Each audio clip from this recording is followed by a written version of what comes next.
بسم اللہ الرحمن الرحیم۔ السلام علیکم، ویلکم ٹو مہم کہانی۔ پلیز ناول کو لائک کر دیجیے، اگر آپ نے ابھی تک چینل کو سبسکرائب نہیں کیا تو سبسکرائب کر دیجیے۔ چلتے ہیں ناول کی طرف۔ آپ نے دیکھا مورے اس نے پروا کو دیکھا تک نہیں، رسمن آ کر تسلی دلاسا تک نہیں دیا۔ آپ کو لگتا ہے وہ پروا والا ہے؟ حدید بہت اچھے ہیں، سب سے الگ۔ پر یہان کی بات پر وہ بے ساختہ مدھم سا مسکرائی۔ جانتی ہو، جانے سے پہلے کچن میں میرے پاس آیا تھا وہ، مجھ سے کہا مورے پروا کو اپنی نگرانی میں کھانا کھلانا، ایسے وہ کبھی نہیں کھائے گی۔ مجھ سے ریکویسٹ کی کہ وہ بہت اپسیٹ ہے، اس کے پاس ہی آج رات رہوں۔ بار بار کہہ رہا تھا اکیلی رہی تو روتی رہے گی مورے، اور پھر اس کی طبیعت خراب ہو جاتی ہے۔ میں حیران تھی کہ وہ کس حق سے یہ بات کر رہا ہے، مگر سوچا ویسے ہی انسانیت میں کہہ رہا ہوگا۔ ہاں، اس نے تسلی نہیں دی۔ ہو سکتا ہے ہمت نہ ہو رہی ہو، دیکھنے نہیں آیا کہ شاید اس حال میں دیکھ نہ سکتا ہوں۔ بیٹا خود سے فیصلے مت لو، تھوڑا حالات کا جائزہ لے کر ہی فیصلہ کرنا، اس کی ذمہ داری ہے نا پروا، تو اس کے پاس رہنے دو۔ اس کے پاس رہے گی تو خود ذمہ داری سمجھ بھی لے گا، سنبھالنے بھی لگے گا۔ ان کی بات پر پریحان نے پروا کو دیکھا۔ کچھ عرصہ بھیج دوں تو اچھا ہے، ابھی 17 ہے، چھوٹی ہے بہت۔ پریحان نے نفی میں سر ہلایا تھا۔ جانتی ہو، جب میں ونی ہو کر آئی تھی تو 16 سال کی تھی، میرا خیال رکھنے نرمی برتنے والا کوئی نہیں تھا۔ 17 سال کی عمر میں ماں بھی بن گئی تھی، گھر کے کام بھی کیے، بچے بھی سنبھالے، تانے بھی سنے، مار بھی کھائی۔ شروع میں لگا ایسے ہی کبھی سسک کر مر جاؤں گی، مگر میں تب حالات کو دیکھ کر بڑی ہوتی گئی، سمجھدار ہو گئی، جینا آ گیا اور جی لی۔ مری نہیں، ایک وقت آیا آنسو بھی خشک ہو گئے۔ پروا چھوٹی ہے کیونکہ اسے بڑا ہونے نہیں دیا جا رہا، سب کے لاڈ اور محبت بھرے حصار میں رہی ہے۔ ہاں مشکل ہوگی، مگر وہ میری طرح لاوارث نہیں ہوگی۔ اس پر ہاتھ اٹھانے والوں کا ہاتھ روکنے والے بہت ہیں، اس کے آنسو صاف کرنے والے، کندھا دینے والے بھی ہیں۔ تم ہو، بڑی بہن ہے، خانزادہ بھی ہے، سب سے بڑھ کر عیسیٰ چاہے چڑچڑا ہے مگر خان عاذر نہیں ہے۔ تھوڑی تکلیف اور تھوڑی سختی سہے گی تو اسے حالات سمجھ آنے لگیں گے، بڑی ہو جائے گی، جینا سیکھ جائے گی۔ اگر سہارا دیتی رہو گی تو ساری عمر سخت لہجوں پر رو کر پناہ ڈھونڈتی پھرے گی۔ تم بھی بڑی نہیں تھی پر یہاں روتی رہتی تھی، تنگ ہوتی تھی، پھر اب سنبھل گئی ہو، حالات سے سمجھوتا کر لیا ہے تو اب مشکل بھی نہیں ہوتی ہے۔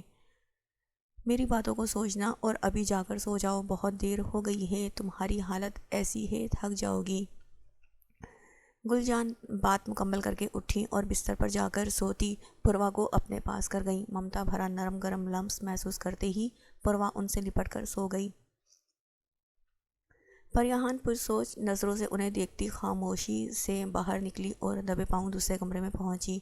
خانزادہ سے وہ کہہ کر گئی تھی کہ پروا کے پاس سوئے گی، تبھی وہ نیند میں گم تھا۔ لحاف میں گھستی وہ کھسک کر اس کے سینے پر سرک گئی۔ اس نے نیند سے جاگ کر نیموا آنکھوں سے پریحان کو دیکھا اور اس کے گرد بازو لپیٹتا اسے اپنے حصار میں چھپا گیا۔ کیا واقعی عیسیٰ بھی خانزادہ حدید جیسی پرواہ اور خیال رکھ سکتا ہے، اس جیسی فکر اور محبت کرے گا پروا سے؟ اگر ایسا ہوا تو پروا واقعی جینا سیکھ جائے گی۔ کیا اسے آزمانا چاہیے، آزمائش لینا چاہیے؟ نیند میں جاتی پریحان کی سوچ عیسیٰ کے گرد گھوم رہی تھی۔ گلجان کی باتوں سے وہ بھی سوچنے پر مجبور ہو رہی تھی۔ انہیں مسز شائستہ کے گھر رہتے ہوئے پورا ہفتہ گزر گیا تھا۔ خانزادہ اپنے آفس کا ورک بھی دیکھ رہا تھا اور شام کو وہیں گھر آ جاتا تھا، مگر اب ساری عمر وہاں رہنا بھی ممکن نہیں تھا، اور آقا جان کی بھی طبیعت خراب تھی، ان کا سن کر وہ بے چین ہو رہا تھا۔ پر یہاں اب ہمیں حویلی واپس لوٹ جانا چاہیے، اب یہاں مزید رہنا مشکل ہے۔ میرے لیے آغا جان کی طبیعت بھی کافی خراب ہے، جانا چاہیے۔ اس نے 7ویں روز آفس جانے کے بجائے لاؤنج میں بیٹھے واپس جانے کا فیصلہ کیا اور پریحان کو اپنے پاس بٹھا کر نرمی سے کہا تو وہ پریشان ہوئی تھی۔ جی دل نہیں چاہ رہا مگر جانا تو ہے، پروا سے بات کرتی ہوں، بس اس کی فکر ہے بہت۔ وہ سر جھکا کر بولتی افسردہ ہونے لگی۔ خانزادہ نے اپنائیت سے اس کی پیشانی پر محبت بھرا لمس چھوڑا۔ پروا کو میرے پاس بھیجو، کچھ بات کرنی ہے، اگر وہ انکمفرٹیبل ہو تو عیسیٰ کے پاس واپس جانے سے کوئی زبردستی نہیں، اسے اپنے ساتھ حویلی انکمفرٹیبل ہوگی تو عیسیٰ کے پاس واپس جانے سے کوئی زبردستی نہیں، اسے اپنے ساتھ حویلی لے جائیں گے، باقی میں ہینڈل کر لوں گا۔ پریان نے بے ساختہ اس کا چہرہ دیکھا۔ پہلے وہ شکوہ کرتی تھی اللہ سے، اب مصلحت سمجھ آئی تھی، اگر ہادی سے شادی ہو جاتی تو کیا وہ ایسے پروا کو سنبھالتا؟ کبھی نہیں، مگر سامنے بیٹھا مہربان شخص اس کی زندگی کی ہر مشکل میں ساتھ کھڑا تھا۔ جی بھیجتی ہوں۔ وہ تشکر بھری نظروں سے اسے دیکھتی اٹھی اور گل جان بیگم کی باتیں سوچتی روم میں گئی۔ پروا ان کے پاس ہی بیٹھی رہتی تھی۔ پروا جاؤ، حدید بلا رہے ہیں۔ پریان نے پروا کو بھیجا تو وہ جلدی سے اٹھ کر حدید کے پاس بھاگی۔ ان کچھ دنوں میں ہی حدید سے قریب ہو گئی تھی، بھائی کی رٹ لگائے اس کے سر پر سوار رہتی تھی۔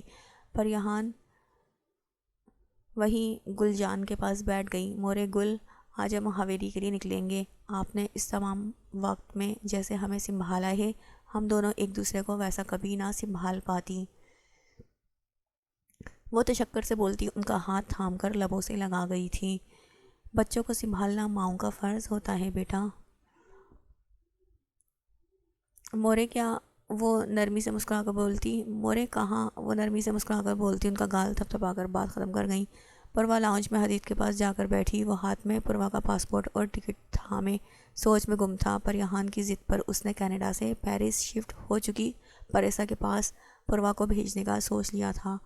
اس کی ٹکٹ تک کنفرم کروا ڈالی تھی، مگر دل نہیں مان رہا تھا۔ عیسیٰ سے نکاح کروا بیٹھا تھا، اب یوں رشتہ ٹوٹنے پر اپنا آپ مجرم لگ رہا تھا۔ حدید بھائی، پروا کے پکارنے پر چونک کر سیدھا ہوا، معصوم صورت بنائے اس کے پاس بیٹھی یک ٹک اسے دیکھ رہی تھی۔ وہ مسکرایا تھا۔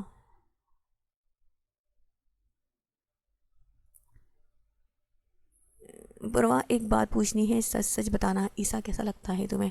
آج ہم واپس جا رہے ہیں تو تم عیسیٰ کے پاس جاؤ گی، یہ ٹھیک ہے نا؟ اس نے جانچنا چاہا۔ خانزادہ کی بات پر پروا بے چین سی ہوئی، چہرے پر روحان سے تاثرات ابھر آئے۔ وہ بغور جائزہ لے رہا تھا۔ پروا، کوئی مسئلہ ہے تو شیئر کرو نا بچے۔ وہ نرمی سے اس کا سر تھپ تھپا کر بولا۔ اس کی اداسی پر وہ اپنا فیصلہ نہیں تھوپ سکتا تھا اس پر۔ پروا رونی صورت بنائے مزید اس کے پاس کھسک آئی۔ حدید بھائی، مجھے عیسیٰ جی کے پاس نہیں جانا ہے۔ وہ رنجیدگی سے نفی میں سر ہلا کر بولی اور پوری کوشش کی کہ وہ اس کی بات مان جائے۔ حدید نے گہرا سانس بھر کر اسے دیکھا تھا۔ کیوں نہیں رہنا؟ کیا بات ہے، مجھے بتاؤ۔ وہ نرمی سے پوچھنے لگا، جانچنا چاہ رہا تھا ان کے درمیان آخر کیسا تعلق ہے۔ اتنا وقت ساتھ رہ کر بھی ایک دوسرے سے وہ بیزار ہی تھے۔ وہ ڈراتے ہیں، اکیلا چھوڑ کر چلے جاتے ہیں، ڈانٹتے ہیں اور مجھے مارتے بھی ہیں۔ ایک بار گلاس مارا ہے مجھے یہاں منہ پر۔ اس کے پاس بہت سی وجوہات تھیں۔ نان اسٹاپ بولتی چلی گئی، آخری جملے پر اپنے منہ کی طرف اشارہ کر کے منہ لٹکایا۔ وہ صدمے میں گھرا اسے دیکھنے لگا، دل یکدم سکڑا تھا۔ کیا واقعی تمہیں چہرے پر اس نے گلاس مارا تھا؟ اسے حیرت ہوئی تھی۔ چہرے پر چوٹ کا نشان تلاش کرنا چاہا۔ بے یقینی تھی عیسیٰ اتنا بے حس تھا۔ جی ہاں، مجھے مارا، وہ گلاس دیوار پر لگ کر ٹوٹ گیا، مجھے نہیں لگا، مگر انہوں نے مارا تو تھا نا۔ اپنے فرینڈز کے سامنے غصہ کیا۔ مجھے نہیں رہنا بھائی۔ وہ ساری تفصیل بتاتی رونی صورت بنا گئی۔ وہ مجھ پر تشدد کرتے ہیں، یا خدا! تمہیں تشدد کا مطلب بھی آتا ہے؟ وہ جھٹکا کھا کر سیدھا ہوا۔ اتنے بھاری الفاظ بول رہی تھی کہ انسان کا دل ہی رک جائے۔ ایسا ظلم، ایسی زیادتی اس ناتواں وجود پر۔ ہاں جی، تشدد وہی ہوتا ہے جو عیسیٰ جی میرے ساتھ کرتے ہیں۔ وہ زور و شور سے سر ہلا کر بولی۔ مثال سامنے ہی تو تھی۔ دیکھو گڑیا، عیسیٰ تمہیں ڈراتا ہے، مانتا ہوں بہت غلط کرتا ہے، مجھے بھی برا لگا اور میں اس کو اچھا سبق سکھاؤں گا اس گھٹیا حرکت کے لیے، مگر یہ تشدد نہیں ہوتا۔ اس کا نشانہ اتنا برا نہیں کہ تمہیں مارنا چاہے تو دیوار پر دے مارے، وہ بس تمہیں ڈراتا ہے، مارتا نہیں۔ اس نے نرمی سے سمجھاتے ہوئے صفائی دی۔ عیسیٰ پر تب چڑھی تھی، میرے ساتھ گھٹیا حرکت تو کرتے ہیں نا، مجھے ان کے ساتھ نہیں رہنا پلیز۔ وہ تشدد چھوڑ کر اس کا لفظ پکڑتی پھر سے ضد کرنے لگی۔ حدید کا دماغ جھنجھنا اٹھا، اسے سمجھانا مشکل ترین کام تھا۔ اچھا میں عیسیٰ سے بات کروں گا، تم ہمارے ساتھ حویلی چلو، فکر مت کرو۔ وہ اس سے زیادہ سمجھا نہیں پایا، عیسیٰ نے ڈرا کر رکھ دیا تھا۔ وہ سہمی ہوئی تھی، وہ مایوس ہوا تھا، ہاتھ میں تھامی پوروا کی ٹکٹ کو افسردگی سے دیکھا تھا۔ پریحان اور گلجان کو تیاری کرنے کا کہتے ہوئے پوروا کو بھی ساتھ لے جانے کا بتایا۔ گلجان نے صرف سر ہلا دیا۔ پریحان متذبذب سی پوروا کا مطمئن چہرہ دیکھ رہی تھی۔ اگر وہ اسے ساتھ لے جائے کیا حویلی والوں کو اچھا لگے گا؟ لگ بھی جائے تو کیا یہ سب ٹھیک تھا؟ پہلے وہ یہی سوچتی تھی ساری عمر پوروا کو اپنے پاس رکھے گی، مگر اب دماغ چل رہا تھا یہ مناسب نہیں۔ گلجان نے کہا تھا رشتہ توڑنے کی جلدی مت کرنا۔ وہ کوئی فیصلہ نہیں کر پا رہی تھی، وہ کافی دن سے عجیب بیزاری میں مبتلا تھا۔ پوروا کے جانے کے بعد اسے سکون ملنا چاہیے تھا، وہ سر پر سوار کی گئی تھی، مگر یہاں تو الٹا ہو رہا تھا۔ وہ مسلسل یاد آ رہی تھی، کھانا کھاتے ہوئے صوفے پر رو رو کر بیٹھی کھاتی ہوئی، کبھی منہ بنا کر ناراضگی جتا کر کھاتی ہوئی، کبھی ڈری ہوئی رک رک کر کھاتی ہوئی۔ چائے بنانے لگتا تو دودھ کا پیک دیکھ کر اس کا خیال آ جاتا تھا لڑکیاں سی فوڈ فاسٹ فوڈ کی دیوانی ہوتی ہیں، وہ دودھ کی دیوانی تھی، انوکھی ہی تھی۔ گھر آتے ہی بے ساختہ اس کمرے کی طرف چلا جاتا تھا، چڑھتے چڑھتے بھی اس کا خیال رکھتے اور وقت پر کھانا دینے کی فکر اور اسے گھورتے ڈانٹنے کی عادت۔ وہ زج ہو رہا تھا اپنی حالت سے، خود اکتا رہا تھا۔ عائرہ اپنے کیے پر شرمندہ تھی، یونی میں بہت بار معافی مانگنے کی کوشش کرتی تھی، سامنے آتی تھی، بات کرتی تھی، وہ بالکل نہ دیکھتا نہ اس کی بات سنتا۔ اس کا دماغ تو کہیں دور اس بچوں جیسی لڑکی پر اٹکا رہتا تھا جو بالکل اس کے ٹائپ کی نہیں تھی، مگر دماغ میں ضروری ترین کام کی طرح سارا دن اٹکی رہتی تھی۔ اپنی حالت سے وہ خود بری طرح سے بیزار ہو رہا تھا۔ کچھ عادتیں انسان میں ایسی ہوتی ہیں جن کے پڑ جانے پر خود انسان بیزار ہوتا ہے۔ پوروا بھی عیسیٰ خان کی وہی عادت بن گئی تھی۔ اسے احمر اور حسن پر اکثر غصہ آنے لگا، نہ کوئی بولتا اچھا لگ رہا تھا نہ ہنستا ہوا۔ دنیا چل رہی تھی، تبدیلی تو اس کے اندر کہیں آئی تھی، وہ بھی اچانک۔ چپ ہو جاؤ، بیہودہ انسانوں کی طرح ہر وقت منہ کھولے رکھتے ہو۔ 5ویں دن اس کا صبر ایسا ٹوٹا تھا کہ احمر حسن کے کہے پر چیخ کر بولا، دونوں کو یکدم جیسے کسی نے بٹن سے میوٹ کر دیا ہو۔ ہم تو پیدا ہی ایسے ہوئے تھے، آج سے پہلے اس بیہودگی میں تم بھی شامل ہوتے تھے، اب کیا ہوا ہے؟ حسن نے فخر سے بالوں کو جھٹکا دے کر کہا اور اسے غور سے دیکھا۔ عیسیٰ نے اپنے بال نوچے، کسی کی یاد آ رہی ہے بہت بری طرح سے۔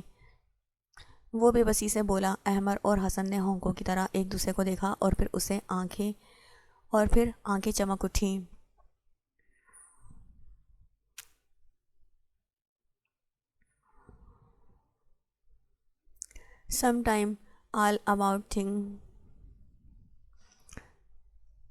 Sometime all about thing you late night in the middle of June۔ احمر شوخی سے گانا گانے لگا، دوسری لائن پر رکا، او سوری یہ جون نہیں دسمبر ہے۔ سر کھجاتے ہوئے معذرت کی، حسن نے کہا لگایا۔ عیسیٰ وہاں سے اٹھ کر چلا گیا تھا، اس کے دوست کسی معاملے کو سیریس لے لیں تو اس دن قیامت نہ ہوگی۔ وہ بہت اکتا رہا تھا، ضدی ہو رہا تھا، پوروا کو نہ سوچے واپس نہ لائے، پورا دن آوارہ گردی میں گزار دیتا تھا۔ فلیٹ میں جاتا تو پھر اسی کی یاد آنے لگتی تھی، پھر اسی وجود کو دیکھنے کی چاہ اس کے اندر بے چینی سی بھر دیتی تھی۔ وہ اس غیر ضروری اور بچگانہ سی لڑکی کی یاد میں اتنا کیوں پاگل ہو رہا تھا؟ نہیں یہ محبت تو نہیں ہو سکتی نا، ہاں فکر ہو سکتی تھی۔ وہ خود کو دلاسے تسلیاں دیتا تھا، انسانیت کے ناطے کسی کو اتنا کون سوچتا ہے؟ فکر میں یاد اور چاہ کے بے چین کرتی ہے، دل سوال کرتا تو یہاں وہاں کی سوچنے لگتا۔ وہ چاہے یاد کر کر کے پاگل ہو جائے یا مر جائے، وہ اس چھوٹی سی بلا کو دیکھنے یا ملنے کبھی نہیں جائے گا۔ خود دھمکی دی اور عمل کیا۔ یہ بھی عام دنوں سا ایک دن تھا۔ اندر کی بے چینی کو دبائے وہ دوستوں کے ساتھ لانگ ڈرائیو پر نکل پڑا تھا۔ چہرے پر بیزاری پھیلی ہوئی تھی۔ گاڑی بھگاتا کہاں سے کہاں نکلتا جا رہا تھا، کوئی خبر نہیں تھی۔ عمر اور حسن میوزک لگائے کبھی بیٹھے بیٹھے ناچنے لگتے، کبھی ساتھ گانے لگتے۔ ان کی انجوائمنٹ آج ہر دن سے کئی زیادہ بھرپور تھی۔ ایک دوسرے کو اشارے کرتے منہ پر 12 بجا کر بیٹھے عیسیٰ کی حالت پر ہنستے کہے لگا رہے تھے۔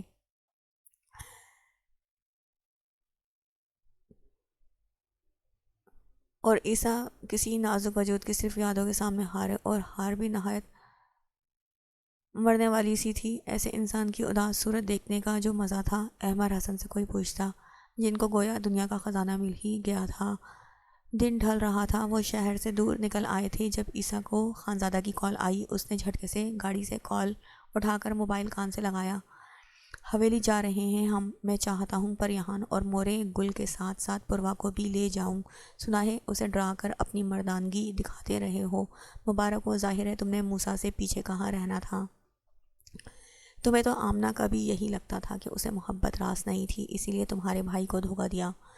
تمہیں ایک بات بتاؤں عیسیٰ، مجھے لگتا ہے محبت اور وفا تو مرد کو راس نہیں، اسی لیے تو ذرا سی غلطی پر عورت کو معاف کرنے کے بجائے زمینی خدا بن کر ان کے کردہ نہ کردہ گناہ کی سزا دیتے ہیں، اور انہیں لگتا ہے وہ مرد ہیں غیرت مند، غلط ہیں۔ لگتا ہے غیرت مند مرد ہیں، غلط ہیں وہ، بزدل ہوتے ہیں وہ مرد، چاہے وہ خان عازر ہو یا پھر خان موسیٰ، یا اپنی ہی مثال لے لو۔ میری بے بسی دیکھو، یہاں بیٹھا تمہیں صرف سنا رہا ہوں، ٹوکتا ہوں، سنتے نہیں ہو، اور مجھے پھر بھی تمہارے ہی پاس آنا پڑتا ہے۔ اسے تم سے باندھنے کی غلطی جو کر بیٹھا ہوں، وہ جیسے بھرا بیٹھا تھا، کال پر ہی شروع ہوا اور ایسے بولا کہ عیسیٰ کو جواب دینے تک کا موقع نہیں ملا۔ وہ لب بھیجے سنتا جا رہا تھا۔ اس کی نہایت سنجیدہ تاثرات پر حسن نے میوزک کا پہلے والیوم کم کیا، پھر بالکل بند کر دیا۔ وہ سرخ ہوتی آنکھوں سے خالی روڈ کو تک رہا تھا، موبائل کان سے لگا ہوا تھا، لب خاموش تھے۔ پہلے خانزادہ حدید کال کر کے مصنوعی ڈانٹ کے بعد اس کا حال پوچھتا تھا، اب حال پوچھنے کا موقع ہی نہیں ملتا تھا اسے۔ شکوے کرتا تھا، مایوسی جتاتا تھا اور بے بسی سے کال کاٹ دیتا تھا۔ آج کل ایسا ہی ہوتا تھا، بدلا تو بہت کچھ تھا۔ کمرے میں داخل ہوتے ہی موسیٰ نے اپنا کوٹ اتار کر ایک طرف رکھا اور صوفے پر بیٹھا۔ وہ 2 دن بعد ابھی شہر سے لوٹا تھا، دن ڈھل رہا تھا، نظر کمرے میں دوڑائی، صاف کمرہ، ہر چیز سمٹی مگر مالکن غائب تھی۔ زرشے کی صورت یاد آتے ہی چہرے پر مسکراہٹ آئی۔ وہ 2 دن پہلے وہ زرشے کو بھی اپنے ساتھ لے جانا چاہ رہا تھا، مگر ثنا بیگم کے انکار کے بعد خود بھی وہ انکار کر گئی تھی۔ تب تو وہ ناراضگی جتاتا چلا گیا تھا، مگر زیادہ وقت ناراض رہ بھی کہاں سکتا تھا۔ اب آتے ہی اسے دیکھنے کا دل چاہ رہا تھا۔ ثنا بیگم اور خان زوار تو لاؤنج میں ہی بیٹھے تھے، مگر وہ نہ وہاں تھی نہ روم میں۔ یقیناً خان عازر کے پورشن میں گئی ہوگی۔ جھک کر شوز اتارے اور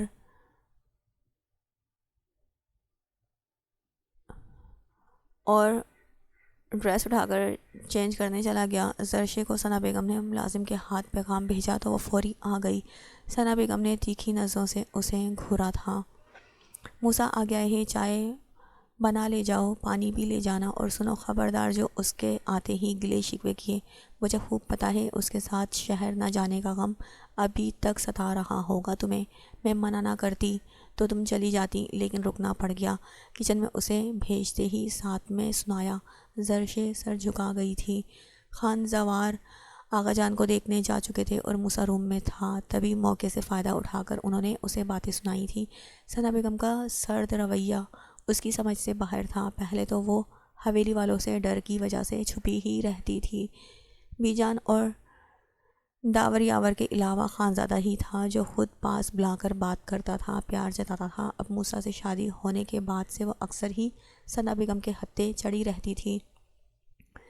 چائے بنانے کے ساتھ کباب بھی فرائی کر لیے، ٹرے میں پانی کا گلاس رکھا اور کمرے میں پہنچی۔ موسیٰ چینج کر کے روایتی مردانہ شلوار قمیض پہنے فریش سا ڈریسنگ مرر کے سامنے کھڑا بال برش کر رہا تھا۔ پرفیوم اسپرے کر کے وہ مڑا۔ زرشے ٹیبل پر ٹرے رکھتی ٹرے رکھتی آہستگی سے سلام جھاڑ کر کمرے سے نکلنے کے چکر میں تھی۔ سردیوں کی مناسبت سے پہنے گہرے سبز سادہ شیفون کے لباس میں اس کا شفاف رنگ دمک رہا تھا۔ سر پر دوپٹہ جما ہوا تھا، ایک کندھے پر بھاری مہرون شال رکھی ہوئی تھی۔ وعلیکم السلام، رکو زرشے، اس نے سلام کا جواب دیتے ہی اسے روکا تو وہ دروازے پر قدم روکتی گھبرا کر اسے دیکھنے لگی۔ یقیناً 2 دن پہلے اکیلے شہر جانے کا غم وہ اب اتارے گا۔ زرشے ڈر رہی تھی۔ تمہاری چائے کہاں ہے؟ میں تو اکیلے چائے نہیں پی سکتا، بالکل کمپنی دینی پڑے گی تمہیں۔ صوفے پر بیٹھ کر ٹرے میں رکھی چیزوں کا جائزہ لے کر بولتا پانی کا گلاس اٹھا کر منہ سے لگا گیا۔ میں نے تو پی لی تھی سب کے ساتھ، اسی لیے اس کے لہجے میں گھبراہٹ اور کپکپاہٹ محسوس کر کے وہ حیران ہوا۔ اتنی سمپل سی بات بتانے میں وہ اتنی کیوں گھبرا رہی تھی؟ آؤ یہی کپ شیئر کر لیتے ہیں، سنا ہے پیار بڑھتا ہے اس سے۔ وہ مسکراہٹ دبا کر سنجیدگی سے بولا تھا۔ جی، آپ میرا جھوٹا پئیں گے؟ وہ حیران ہوئی، وہ اس قابل کہاں تھی بھلا کہ خان موسیٰ اسے اتنی اہمیت دے۔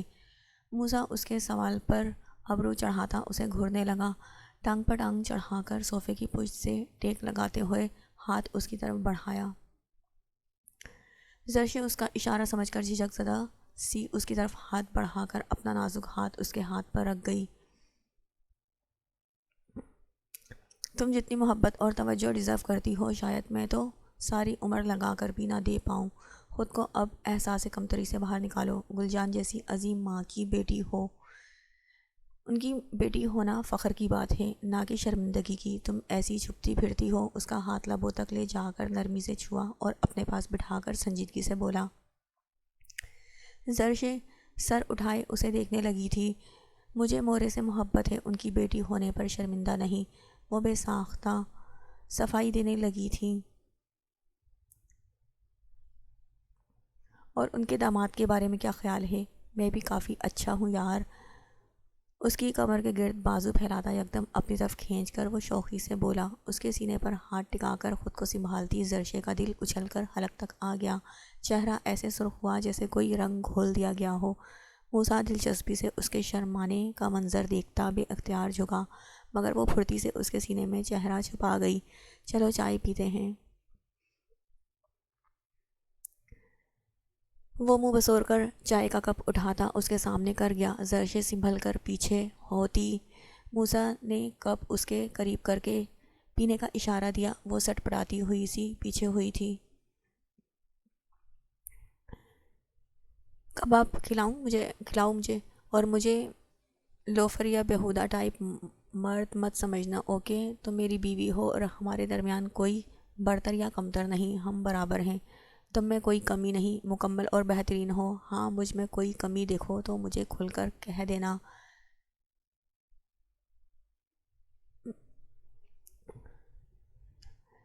میں تمہارا بچا ہوا کھا لوں گا تو میری شان میں کمی نہیں آئے گی۔ اور کباب کھلانے کا اس لیے کہہ رہا ہوں کہ یار تھوڑا رومانس کرنے کا موڈ ہو رہا تھا۔ وہ سنجیدگی سے اسے وضاحت دیتا سمجھاتا یکدم آخری جملے پر شرارت سے مسکرایا تھا۔ یکٹک اسے دیکھ کر اس کی باتیں سنتی وہ جھینپ گئی تھی۔ فورک میں کباب کا ایک پیس الگ کر کے اٹکایا اور موسیٰ کے منہ کے پاس لاتا اس کا ہاتھ کپ کپایا تھا۔ وہ کباب کا ٹکڑا لیتا اسے ہی دیکھ رہا تھا۔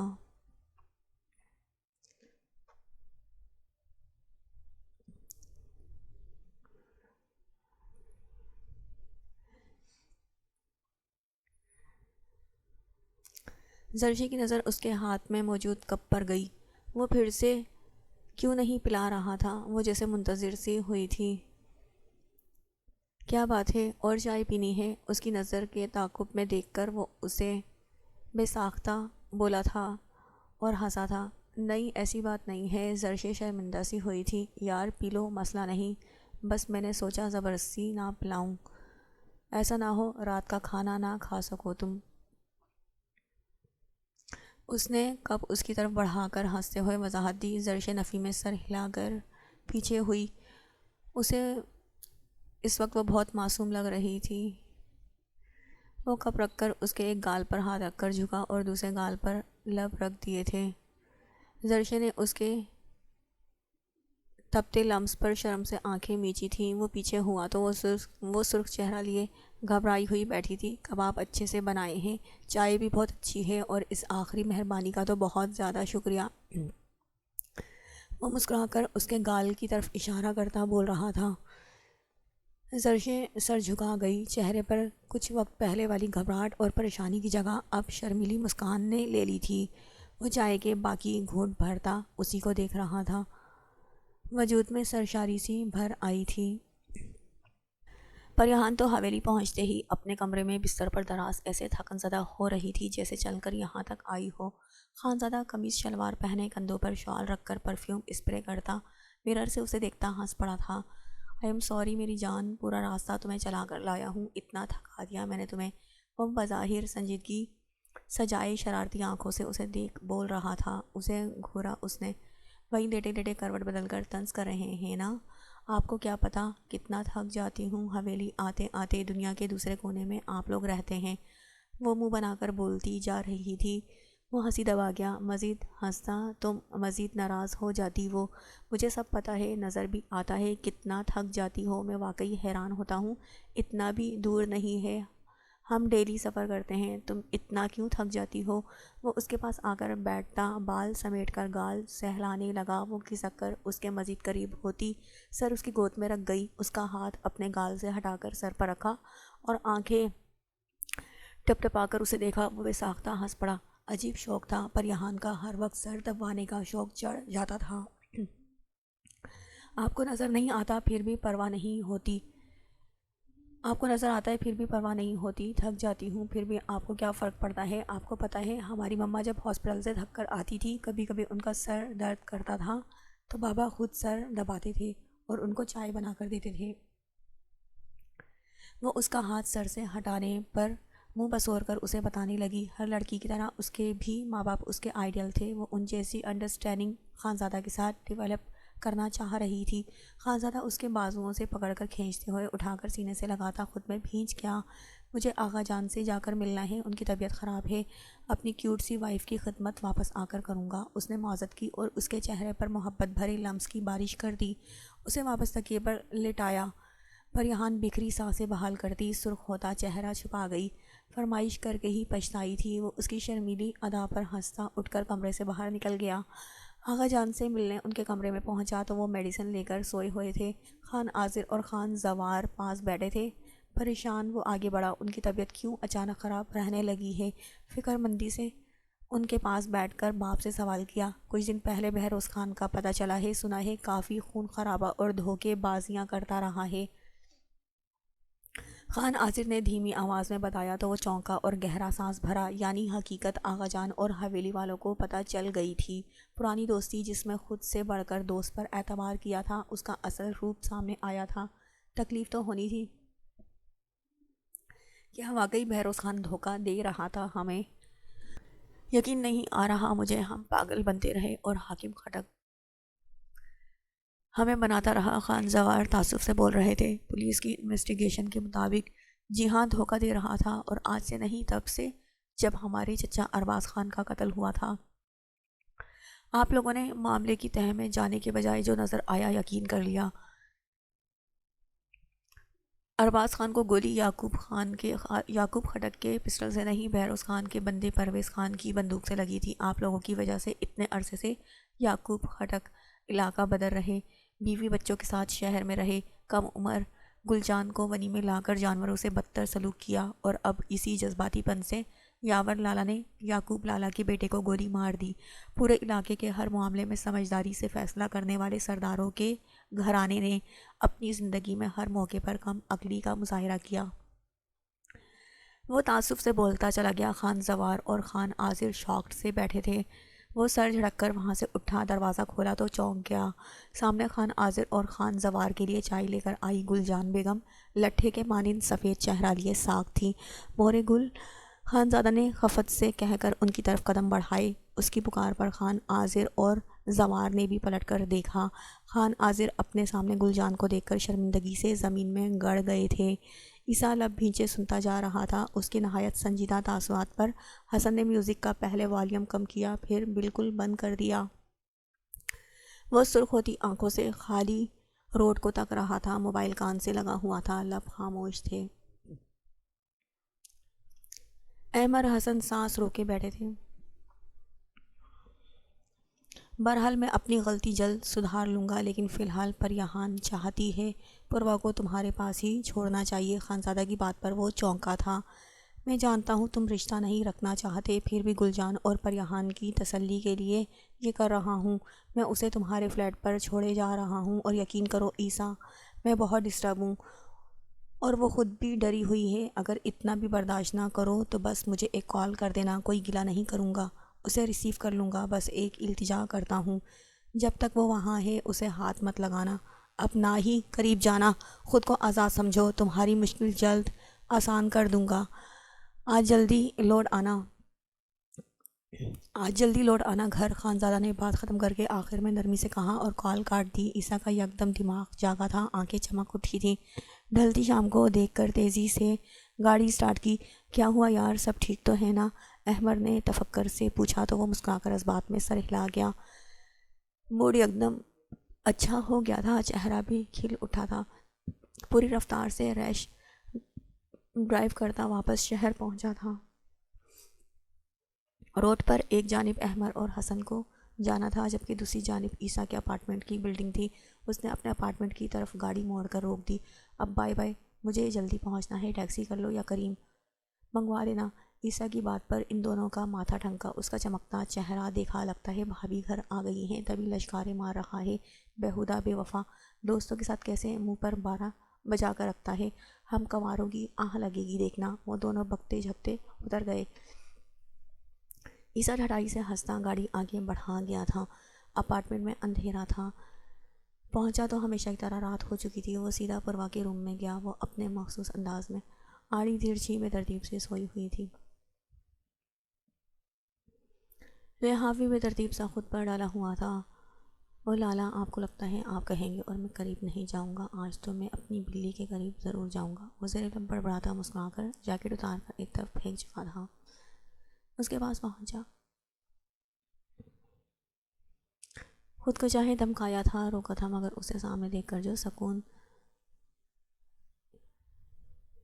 ایک ہفتے کے لیے اس سکون کو ترسا تھا، وہ سکون آ گیا تھا۔ لحاف سیٹ کر کے زمین پر لٹکتے کنارے اوپر کیے اور اس کے پاس وہیں لیٹ گیا۔ چلاک بلی زمانے بھر میں میرے ظلم کی داستانیں ایسے مشہور کرتی ہے کہ کوئی کال کر کے اب حال تک نہیں پوچھتا میرا۔ اسے کھینچ کر اپنے بازو پر سر رکھا اور اس کے چہرے پر جھک کر مسکراتا ہوا بولا تھا۔ سفید گلابی رنگت نیلگو روشنی میں دمک رہی تھی، چھوٹی سی ناک اور سرخ چھوٹے لب، ہر وقت برستی آنکھیں بند تھیں۔ اسے ہفتے بھر سے اپنی یاد میں خوار کیے خود سکون سے سو رہی تھی۔ ہاتھ سے اس کے نقوش چھوتا محفوظ ہو رہا تھا، جھک کر اس کے گال پر نرمی سے لب رکھے، ہٹا اور دوبارہ پوری شدت سے لب رکھے، چہرہ اٹھا کر اسے دیکھا اور اس کے لمس پر ہلی تک نہیں۔ کیا وہ بے ہوش ہے؟ وہ گھبرا کر اسے چیک کرنے لگا۔ سانس، نبض اور دھڑکن سب نارمل تھا۔ وہ ایسے مزے سے پڑی تھی جیسے چابی کی گڑیا ہو جس کی بیٹری ختم ہو چکی ہو۔ عیسیٰ اس پر حیران ہوا اور ہنس کر اسے سینے سے لگاتے خود میں بھینچ لیا، بالوں میں انگلیاں چلا کر اس کی نرمی کو محسوس کرنے لگا۔ تم دنیا کی کوئی عجوبہ لڑکی ہو، دودھ میں نشہ ملا کر تو نہیں پیتی؟ اس کے چہرے کے نقوش کو شدت بھرے لمس سے چہرہ سرخ کرتا وہ بولا۔ وہ ذرا کسمسا کر سو جاتی تھی، وہ جو پریہان کی انہی حرکتوں کو جھیل جھیل کر عادی ہو چکی تھی، اس وقت بھی ہر بات سے بے خبر نیند کر رہی تھی۔ عیسیٰ مدہوش سا ہو رہا تھا۔ اس کے نرم لمس پر ہفتے بھر کا کھویا سکون واپس آیا تو وہ خود سے ہار گیا۔ اب کیسی ضد؟ مان گیا وہ اچھی لگتی ہے، اور بھی کہ بری طرح وہ اپنی عادی کر چکی تھی اسے۔ مجھے عیسیٰ جی کے پاس نہیں جانا۔ عیسیٰ کی معافتگی پر وہ کسمسائی اور نیند میں بڑبڑاتی اس کے سینے میں سمٹتی جا رہی تھی۔ اس کے الفاظ پر عیسیٰ کا ماتھا ٹھنکا، یکدم لب بھینچ گیا، غصہ آیا تھا اس کے جملے پر۔ دل چاہا تھا جیسے مزے سے اس کے سینے میں منہ چھپائے چپک کر سو رہی ہے، دور جھٹک دے اور جھنجھوڑ کر بتائے، اپنے بھائی سے منتیں کرتی وہ اس وقت عیسیٰ جی کے پاس ہی آ رہی ہے، مگر کر نہیں پایا، نہ جھٹک سکا نہ جھنجھوڑ سکا، خود پر سے اختیار کھو چکا تھا۔ اب اسے دل نے قابو کر لیا تھا اور دل کو ساتھ پڑی اس چھوٹی لڑکی نے قابو کر لیا تھا۔ وہ سنجیدگی سے لحاف پروا کے گرد اچھے سے لپیٹ کر اپنے کندھے سے اس کا سر تکیے پر ٹکاتا کروٹ بدل گیا۔ پروا بھی کروٹ بدلتی دوسری طرف ہو گئی تھی، کبھی ٹانگیں مارتی، لحاف ہٹاتی اور کبھی سردی سے پریشان ہو کر کھینچتی، کروٹیں بدلتی، آڑی ترچھی ہوتی۔ وہ تھوڑی دیر بھی سکون سے نہیں سوئی تھی۔ سیدھا ہو کر رخ موڑے اس کو گھورتا عیسیٰ صحیح کر کے زچ ہوا تھا، مگر ڈھیٹ بن کر وہیں پڑا رہا اور جانے ویسے پڑے پڑے کب سو گیا۔ اگلی صبح اس کی آنکھ پروا کے کسمسانے پر کھلی تھی۔ آہستگی سے نیند بھری آنکھیں کھولی، بند کی اور پھر کھول کر بیدار ہو گیا تو چونک پڑا۔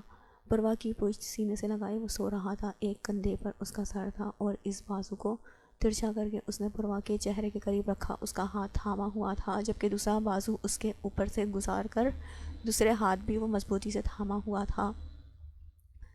وہ نیند میں عادت کے مطابق کروٹ بدلنے کی کوشش میں ناکام ہوتی بار بار کسمسا رہی تھی۔ وہ سمجھ گیا رات کو کسی پہر اس بلی کی اچھل کود سے خراب ہوتی نیند سے تنگ آ کر اسے یوں قید کیا ہوگا۔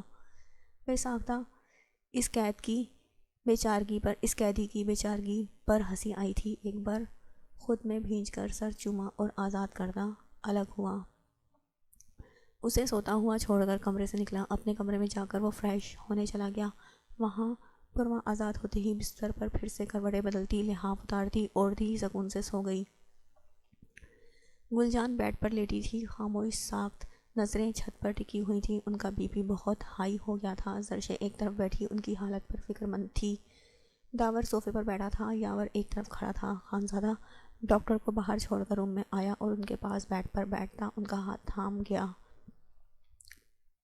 مورے گل، آپ کے بھائی اور بابا مردان خانے میں آئے ہوئے ہیں، مل لیں ان سے اور چاہیں تو جا بھی سکتی ہیں۔ وہ نرمی سے بولا تو وہ رخ موڑ کر اسے دیکھنے لگی، آنکھیں بھر آئی تھیں۔ زرشے نے اس بات پر بے ساختہ ماں کا ہاتھ تھاما کہ کہیں وہ چلی نہ جائیں۔ اب اس عمر میں اپنے گھر چلی جاؤں، اپنی اولاد کو چھوڑ کر؟ اس حویلی میں میرا مقام کوئی نہیں، مگر اولاد تو اپنی ہے۔ وہ بھیگی آواز میں بولی۔ زرشے کی گرفت ان کے ہاتھ پر مضبوط تر تھی، جسے گل جان نے محسوس کیا تھا۔ بیٹوں کی بھی بے چین نظریں ان پر ہی ٹکی تھیں۔